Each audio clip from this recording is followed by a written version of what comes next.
আজ আপনাদের সামনে আনবো এমন একজন মানুষকে, যিনি আজীবন দারিদ্র্যের সঙ্গে লড়াই করে পরোপকারে মগ্ন থেকেছেন।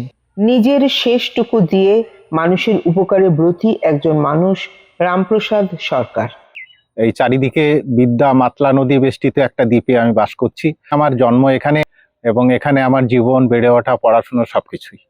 আমাদের খুব দরিদ্র পরিবার। এখানে আমাদের যে জঙ্গল, হেনতাল, গেরুয়া গোল গড়ান, আর চারিদিকে লবণ জলের নদী, ঝড়, প্লাবন, বন্যা, ভূমিকম্প, নানা রকম অবস্থার মধ্যে দিয়ে আমাদের চলতে হয়েছে। এখানে আমাদের জীবিকার তেমন কিছু সন্ধান ছিল না। আমার বাবা, ঠাকুরদা, আমরা সব এখানে চাষবাস হতো না, তখন লবণ মাটি। আমাদের খুব কষ্টের মধ্যে আমি বেড়ে উঠেছি। আমি স্বপ্ন দেখেছিলাম গ্রামের উন্নয়ন করব। যখন আমার 18 বছর বয়স, আমি রবীন্দ্রনাথের অনেক বইপত্র পড়েছি। বর্তমানে এখন প্রায় 3,500 পরিবারকে আমি সংঘবদ্ধ করে তাদেরকে নানা রকম অ্যাওয়ারনেস করেছি। তাদের শিক্ষা, স্বাস্থ্য, তাদের নানা রকম অর্থনৈতিক উপার্জনের ব্যবস্থার জন্য নিয়মিত কাজ করে চলেছি। এবং আমার নিজের যে বাড়ির যে জায়গা একটুখানি ছিল, সেই বাস্তুটাও মানুষের জন্য উৎসর্গ করে সেখানে ছোট স্কুল করেছি। এবং এই বর্তমানে যে এগ্রিকালচার আমাদের ইন্ডিয়ান হার্টবিট, সেটা নিয়ে আমি অনেক প্রশিক্ষণ নিয়ে এগ্রিকালচারটাকে সুস্থভাবে মানুষের কাছে পৌঁছে দেওয়ার প্রশিক্ষণ দিয়ে চেষ্টা করছি। এবং এখানে আমার সঙ্গে শত শত মহিলারা কাজ করছে, তারা তাদের স্কিল ডেভেলপমেন্ট করছে, তারা এখানে ম্যানগ্রোভ লাগাচ্ছে, গ্রামে কৃষি, জৈব কৃষিতে তারা চাষবাস করছে। এগুলি আমি তাদেরকে সহযোগিতা করেছি এবং এগুলো অনেক উন্নয়ন হয়েছে। এবং আমাদের এবছর প্রায় 200 পরিবারে কিচেন গার্ডেনের চাষ হচ্ছে, সেখানে আমি গিয়ে প্রশিক্ষণ দেই।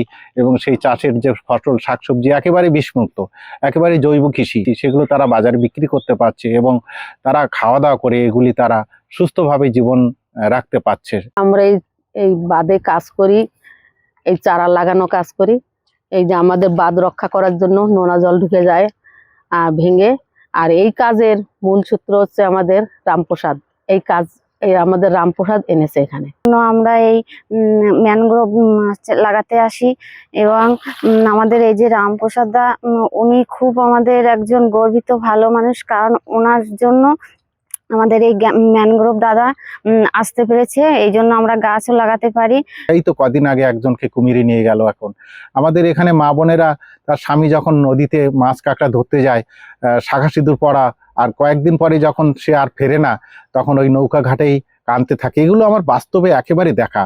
আমার আশেপাশে যে বাড়ি আছে, এখানে খুঁজলেই পাওয়া যাবে অনেক পরিবারের সেই বেদনা, কান্না এখনো তাদের বুকে রয়ে গেছে।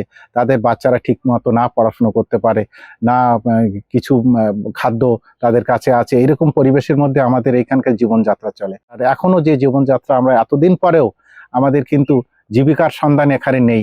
সুন্দরবনের যেমনের জীবিকার সমস্যা রয়েছে, বাঘ কুমিরের সমস্যা রয়েছে, তেমনি আর একটা সবচেয়ে বড় সমস্যা, আমাদের যেখানে বাস করি নদীবাঁধ এতটাই মাটির ভঙ্গুর এলাকা, যেখানে যখন আমরা ঘুমাই বা আমরা বাস করি, নদীর জোয়ার যখন বাড়ে, আমাদের থেকে মানে 6 ফুট 8 ফুট দূরত্বে উঁচুতে জল থাকে, তার নিচে আমাদের থাকতে হয়। নদীবাঁধ ভেঙে আমাদের কতবার যে প্লাবন হয়ে গেছে, শুধু আয়লা নয়, আয়লার আগে পরে সাইক্লোন যেভাবে আমাদের আক্রমণ করে, আমাদের সভ্যতাকে, আমাদের গ্রামের উর্বরতা, আমাদের কাজকর্ম, আমাদের গাছপালা প্রায় 50 বছর পিছিয়ে যায়। আমরা চেষ্টা করছি নদীবাঁধ রক্ষার জন্য। সরকার যা করছে সব জায়গায় কংক্রিটের এখনো হয়নি। আমরা মহিলারা, গ্রামের মানুষ সবাই মিলে নদীবাঁধ রক্ষার জন্য প্রচুর গাছ লাগানোর চেষ্টা করছি। এখানে গাছ কেউ কাটে না, কেউ নষ্ট করে না, কারণ নিজেদের বেঁচে থাকার তাগিদে। এই যে আমি কাঁকড়া ঠাকড়া ধরতে যাই, তো আমার ভাই রামপ্রসাদ আমার জন্য খুব হেল্প করে। বলে কি যে দিদি, তুমি এত কাঁকড়া ধরতে যাও, এত দেখে কষ্ট হয়, আর তুমি একটা মেয়ে মানুষ এত কিছু করো, দেখি তোমার যদি কোথাও কোনো সাহায্য সমেত কোনো কায়দায় কিছু করা যায় কিনা। তার যত জায়গায় যাওয়া হয়, আমার ভাই বললি আমার নিজের ভাইয়ের মতো, আর বন্ধু বললি বন্ধুর মতন, কিন্তু আমি ভাই বলে ডাকি। রামপ্রসাদকে আমি খুব শ্রদ্ধা করি। ও সবার জন্যই খুব খাটে, সে খাটা অতুলনীয়। এই যে দুর্যোগ, বিপর্যয় আমাদের সারা জীবন ধরে আমাদের এটার মধ্যে চলছে। নদীবাঁধের অবস্থা এখনো ভালো হয়নি। যে কোনো মুহূর্তে আমাদের জীবনযাত্রা এখানে চলে যেতে পারে বিপর্যয়ের মুখে। আমরা গ্রামে অ্যাওয়ারনেস করি, খবর দেই যে ঝড় আসছে।